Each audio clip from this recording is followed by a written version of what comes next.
Dito sa Papa Dudut Stories, ikaw ay hindi nag-iisa.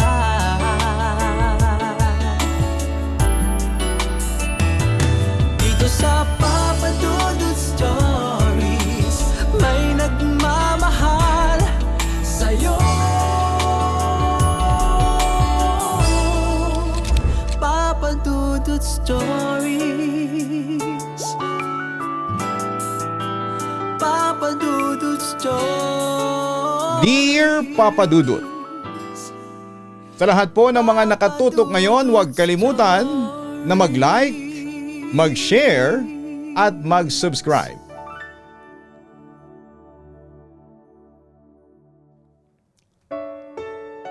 Magandang araw po sa inyong lahat. Ako po si Ami, dating single mom, at nagtatrabaho ngayon bilang isang sekretarya sa isang law firm. Nagtataka siguro kayo kung bakit sinabi kong dating single mom. Namatayan kasi ako ng anak at ang paghahanap ko ng hustisya sa nangyari sa kanya ang muntik nang maglagay sa akin sa panganib. Itong ibabahagi ko sa inyo ngayon. Papa Dudut, hindi ko makakalimutan ang malagim na araw na yon. Malamig ang semento. Yan ang unang bagay na pumasok sa isipan ko habang nakaluhod ako sa gitna ng kalsada, sa tapat ng isang abandonadong bodega sa boundary ng aming bayan.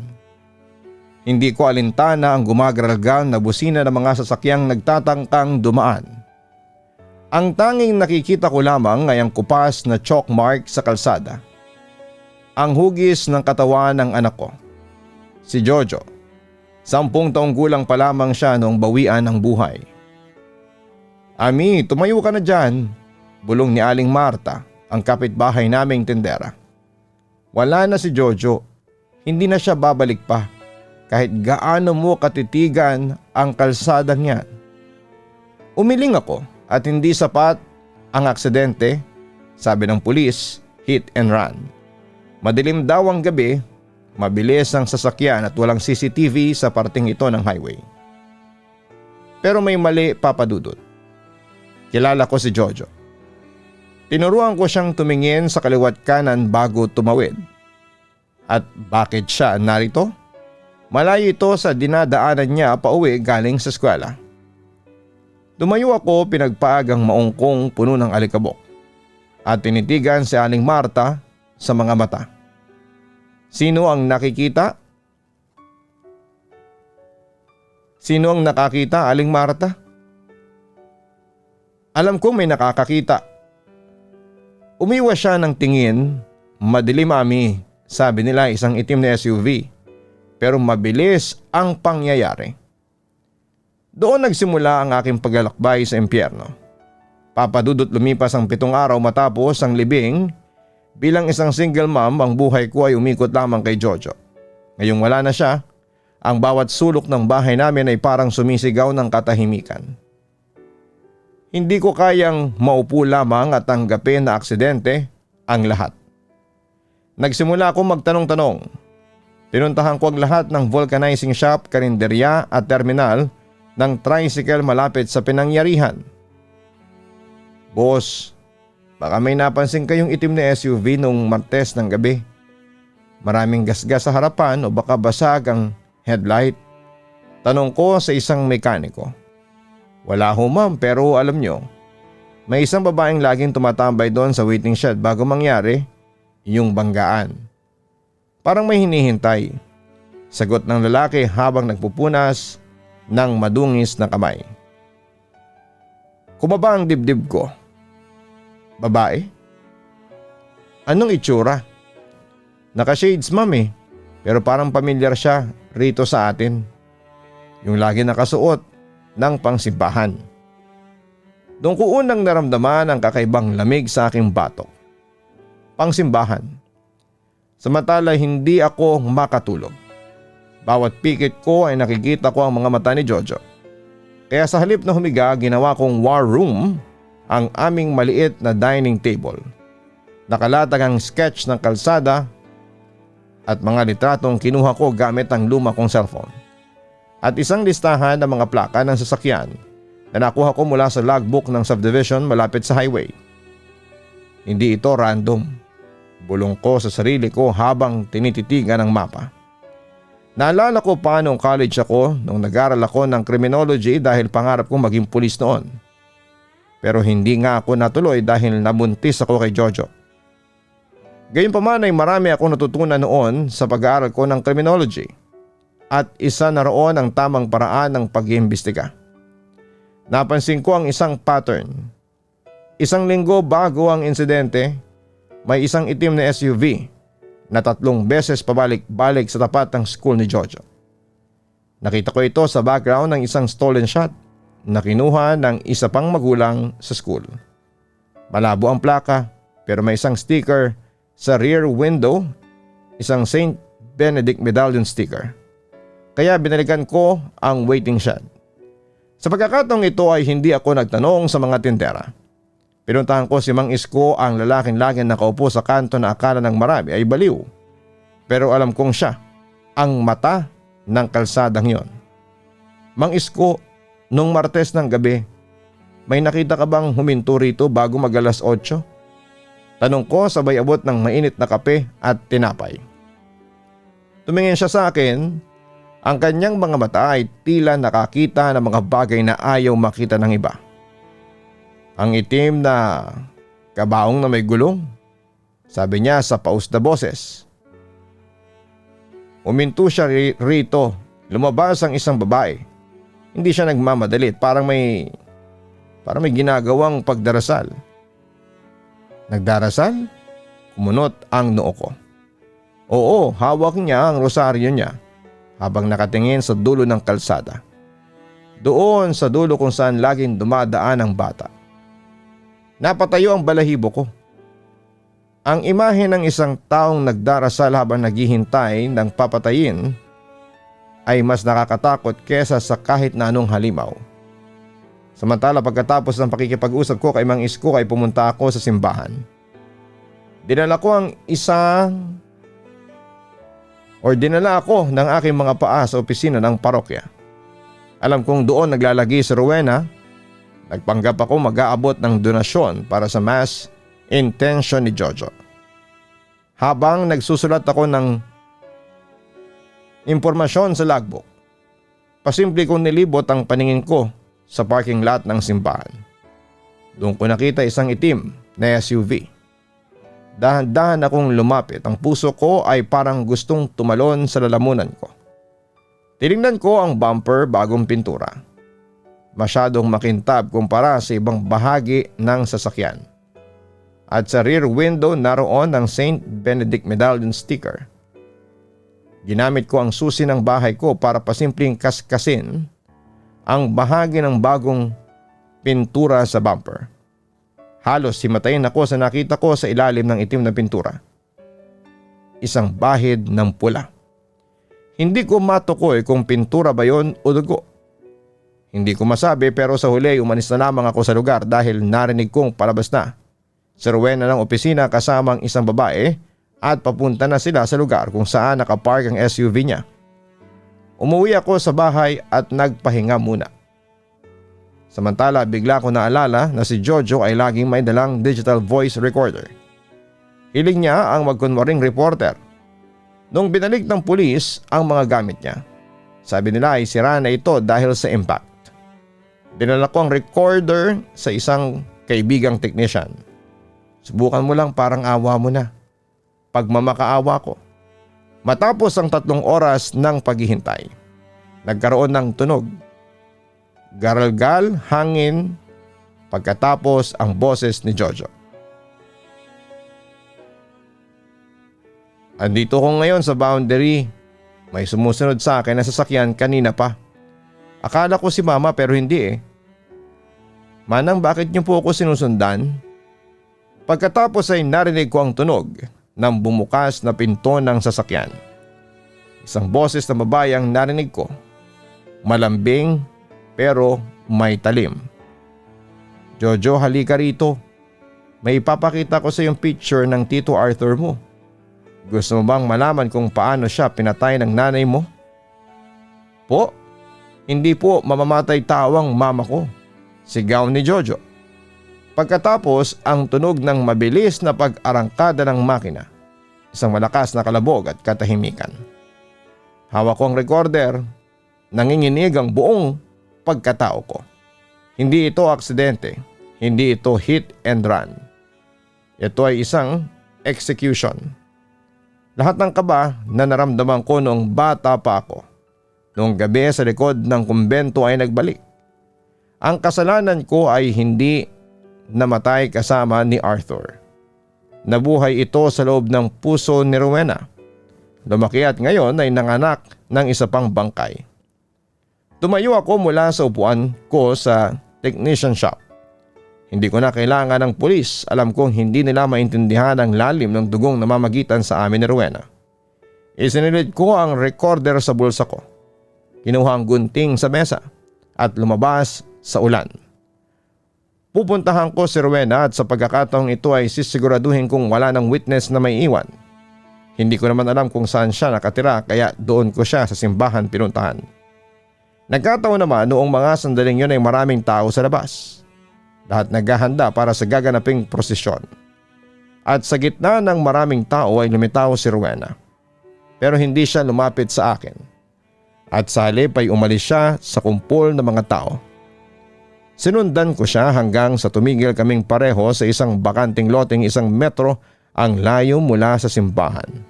At walang katao-tao sa paligid. Ami, kumusta ka na? Ano, sasama ka ba sa prosesyon ngayon? Tanong niya sa akin. Umiling ako bilang sagot sa kanya. May pinagkakabalahan ako kaya hindi ako makakasama dyan sa prosesyon. Sagot ko. Balita ko ang nangyari kay Jojo. Nakikiramay ako. Ang sabi pa ni Rowena. Nakatingin lamang ako sa kanya, maayos ang kanyang pananamit, isang mahabang palda at blusang hanggang leeg. Siya ang pinakaaktibo sa aming parokya, ang babaeng tinitingala dahil sa kanyang kabanalan. Salamat Rowena, matipid kong sagot. Inaalam ko pa rin kung sino ang may gawa. Bahagyang kumislap ang mga mata ni Rowena. Hindi yun kislap ng awa. Iba. Minsan Ami, ang mga nangyayari sa atin ay parusa o kaya naman ay paniningil ng tadhana.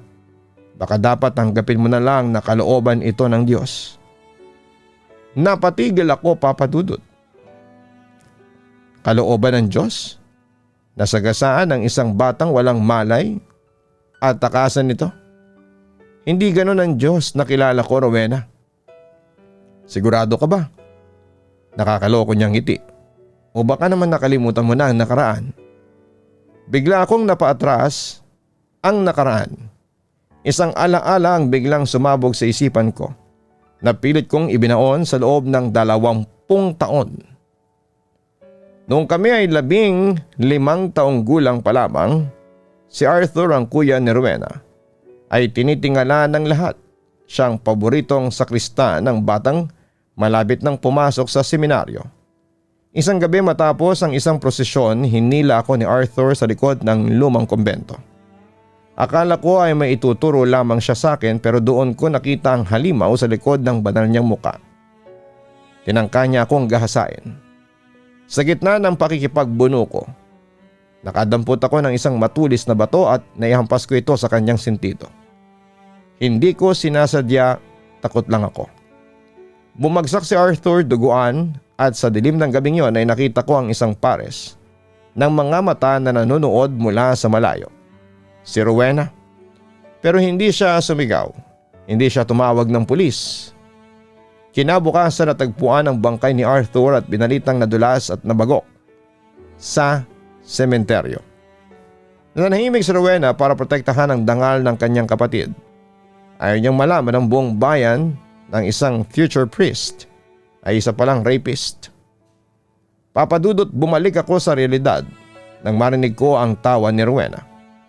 Bakit namumutla ka, Ami? May naaalala ka ba? Ikaw, bulong ko. Ikaw ang pumatay sa anak ko. Hindi siya tumanggi, sa halip ay lumapit siya sa akin, sapat na para maamoy ko ang bango ng sampagita sa kanyang damit.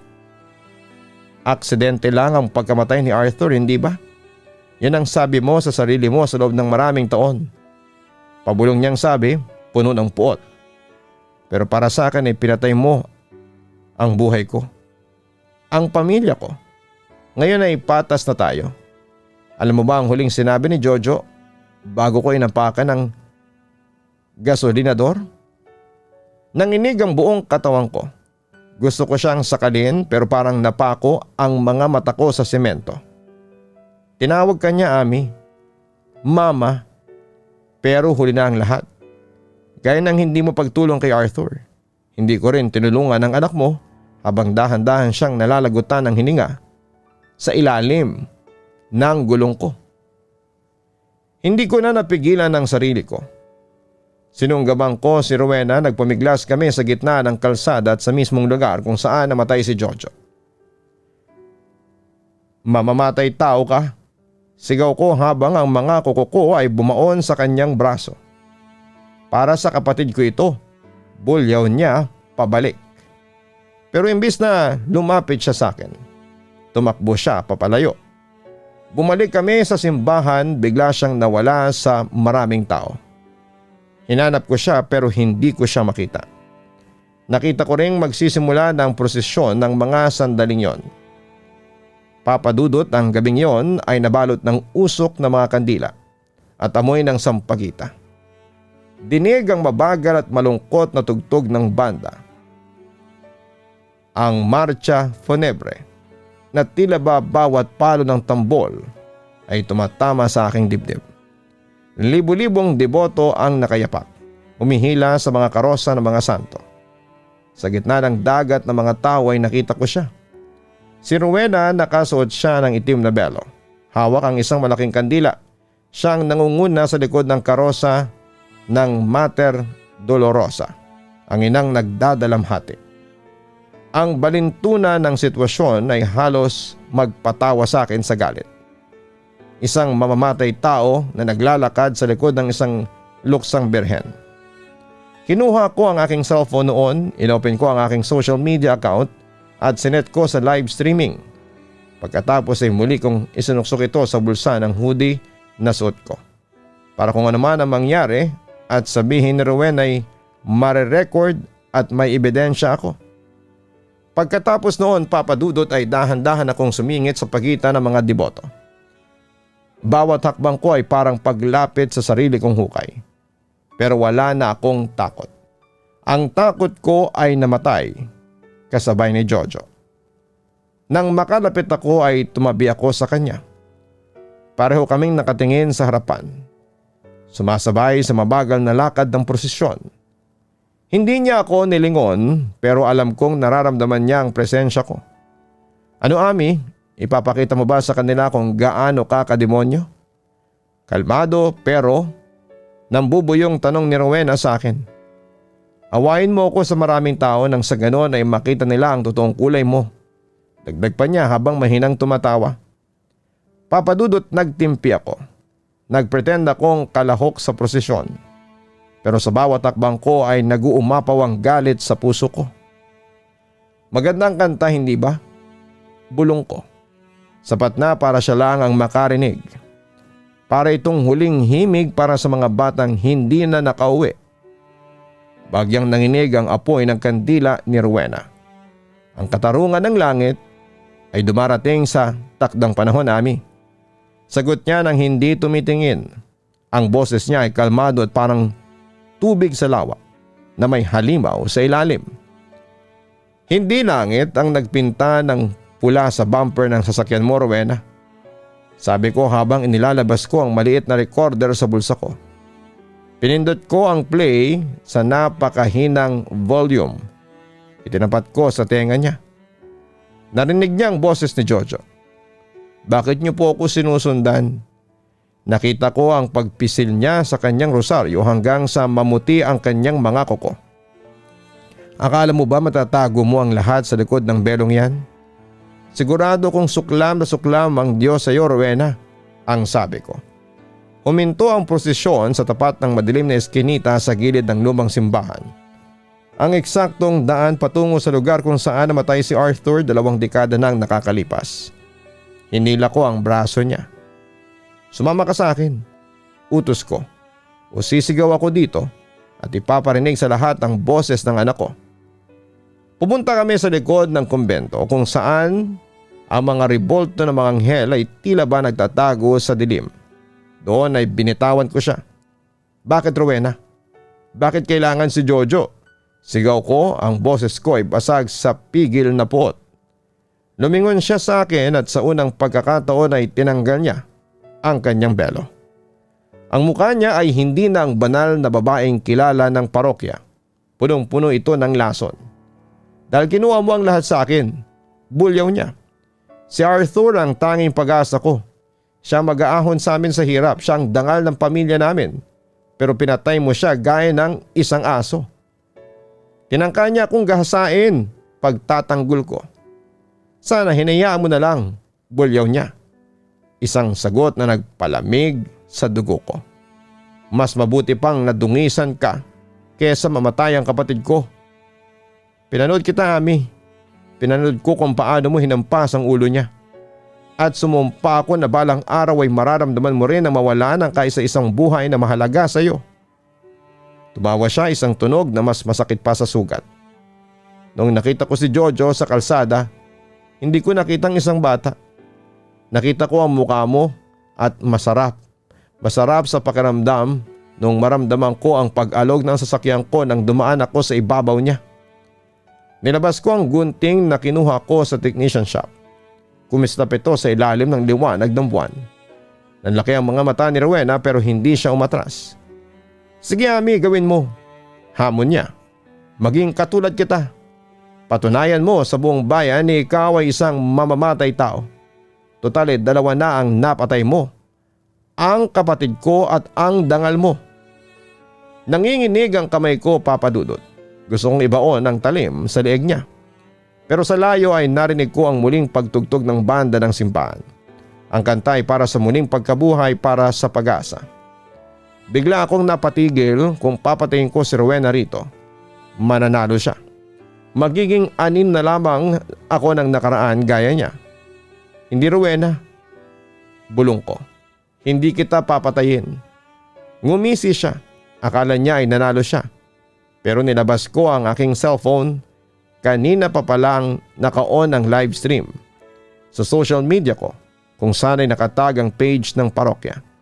Lahat ng sinabi niya, ang pag-amin sa pagpatay kay Jojo, ang pagtatakip sa tangkang rape ni Arthur ay narinig sa live stream na ginawa ko. Hindi man nakikita ang nangyayari sa amin pero yung boses namin ay rinig na rinig sa live stream. Sa kabilang banda ay nagbuno kami ni Rowena, sinampal ko siya. Sinabunutan niya ako. Pero nakahanap siya ng pagkakataon kaya tinadyakan niya ako. Nabitawan ko siya noon sabay takbo ni Rowena. Naghabulang kami hanggang sa makarating kami sa highway. Para makatakas sa akin ay nagpasya si Rowena na tumawid sa highway. Pero isang nakakasilaw na ilaw ang nagmula sa malayo. Isang malaking truck ang mabilis na bumagtas sa highway. Dahil sa dilim at sa bilis ng pangyayari, hindi siya agad napansin ng driver. Nasagasaan si Rowena at kitang-kita ko kung paano siya tumalsik ng ilang metro pero nagulungan siya ng dump truck na nakabundol sa kanya. Pagkatapos noon ay ang tunog ng preno ay pumunit sa katahimikan ng gabi. Pero sa huli, sa isang iglap, nakahandusay ang katawan ni Rowena sa malamig na kalsada. Walang buhay, ang itsura niya ay gaya ng pagkakatalsik ni Jojo. Ilang linggo na ang nakakalipas. Lumipas ang isang buwan, nakatayo lamang ako noon sa harapan ng puntod ni Jojo. Hawak ko ang isang laruan, ang laruan niyang kotse. Tapos na ang investigasyon, itinuring na accident ang pagkamatay ni Rowena. Isang trahedya ng dalawang babaeng nag-aaway sa gitna ng daan. Walang nakakaalam ng totoong kwento. Walang nakakaalam ng banal na si Rowena ay isang mamamatay tao at ako na isang biktima ay may bahi din ng dugo sa kamay mula sa nakaraan. Huminga ako ng malalim. Ang katarungan ay hindi laging dumarating sa loob ng korte. Minsan ito ay dumarating sa gitna ng kalsada, sa ilalim ng malamig na liwanag ng buwan. kung saan ang mga anino ng nakaraan ay tuluyan ng naniningil. Jojo, bulong ko habang inilalagay ang bulaklak sa kanyang puntod. Pwede ka nang magpahinga. Wala na ang kumuha sa iyo. Habang naglalakad ako palayo ay naramdaman ko ang isang malamig na hangin. Isang bulong na tila nagmumula sa kailaliman ng lupa. Hindi ko alam kung kay Jojo yon o kay Arthur o kay Rowena na naghihintay sa akin sa kabilang buhay. Sa ngayon ay mag-isa akong nabubuhay. Sinusubukan kong maging masaya pero hindi ko mapigilan na umiyak sa tuwing naaalala ko si Jojo. Oo, alam kong darating ang panahon na malalampasan ko ito. Pero ang tanong ay kailan? Bahala na. Siguro, Diyos na ang bahala sa akin. Pinaubaya ko na lamang sa kanya ang lahat. Hanggang dito na lamang po ang sulat ko, Papa Dudut. Muli ay maraming salamat at sana po ay magpatuloy pa ang programa ninyo. God bless. Nagpapasalamat, Ami. Ang kwentong ito ni Ami at Rowena ay hindi lamang isang tipikal na thriller. Ito ay isang malalim na pagsusuri sa madilim na sulok ng ating pagkatao. Ang paghihiganti ay isang walang katapusang siklo. Ipinapakita ng kwento ng paghihiganti parang isang apoy na hindi namamatay hanggat may panggatong ka. Sinubukan ni Rowena na itama ang nakaraan sa pamamagitan ng pagpatay kay Jojo. Ngunit ang ginawa niya ay lalo lamang nagpalalim sa sugat at nagdala sa kanya sa sarili niyang kapahamakan. Kapahamakan na legal at sa moral niya. Sa huli ay walang nanalo sa paghihiganti. Pareho silang nawalan. Samantala si Rowena ay nabulag sa konsepto ng reputasyon. Mas pinili niyang itago ang krimen ng kanyang kapatid na si Arthur para lamang mapanatili ang imahe nito bilang isang banal. Itinuturo nito na ang katotohanan ay dapat laging nangunguna sa reputasyon. Ang pagkatakip sa isang mali para sa dangal ay lagi nagbubunga ng mas malaki at mas masakit na kasalanan sa hinaharap. Isa pa sa punto ng kwentong ito ay ang nakaraan ay hindi nananatiling nakabaon. Ang aksidenteng pagpatay ni Ami kay Arthur ay nangyari 20 taon nang nakakalipas. Ngunit dahil hindi ito hinarap ng tama sa batas o sa emosyonal na paraan, bumalik ito para maningil. Ang aral po dito, ang mga lihim at trauma na hindi nire-resolve ay laging nakakahanap ng paraan para lumabas. Mas mabuting harapin ang katotohanan ng maaga kesa hintayin itong sumabog sa paraang hindi mo kontrolado. Sa uling bahagi, pinili ni Ami na huwag patayin si Rowena. Ipinapakita nito ang kanyang moral na pag-unlad. Naintindihan niya na ang pagpatay kay Rowena ay gagawa lamang sa kanya ng pagiging halimaw. Ang tunay na katarungan ay ang pagpapairal ng katotohanan at pananagot sa batas, hindi ang pagpapadanak ng mas marami pang mga dugo sa kamay. At itong madalas nating naririnig, walang lihim na hindi nabubunyag. Sa kabila ng pagiging aktibo sa simbahan at pagpapakita ng kabanalan, ang tunay na kulay ni Rowena ay lumabas din. Paalala ito na hindi nasusukat ang kabutihan ng isang tao sa kanyang panlabas na anyo o relihiyon, kundi sa kanyang gawa at sa nilalaman ng kanyang puso sa dilim.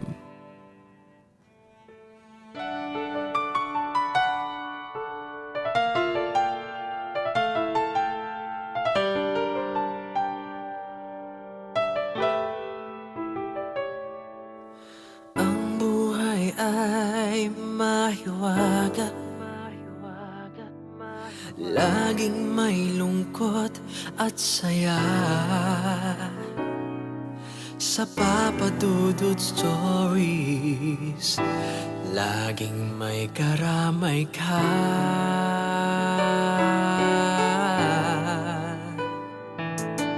Mga problemang kay bigat, dito ay pakikinggan ka. Sa Papa Dudut Stories, kami ay iyong kasama.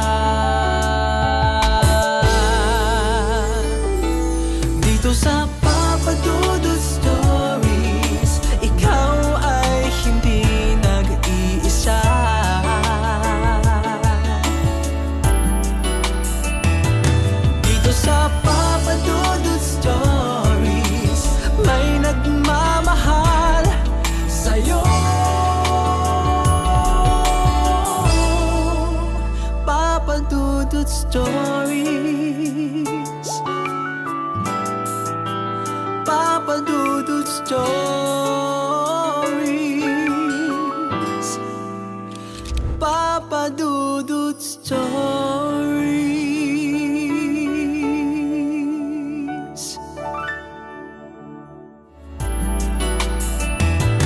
Dito sa Papa Dudut Stories, may nagmamahal sa'yo. Papa Dudut Stories. Papa Dudut Stories. Hello mga ka-online, si Papa Dudut po ito. Nag-enjoy ka ba sa ating kwento ngayong araw? Huwag kalimutan na i-share, mag-like at mag-subscribe. Maraming salamat po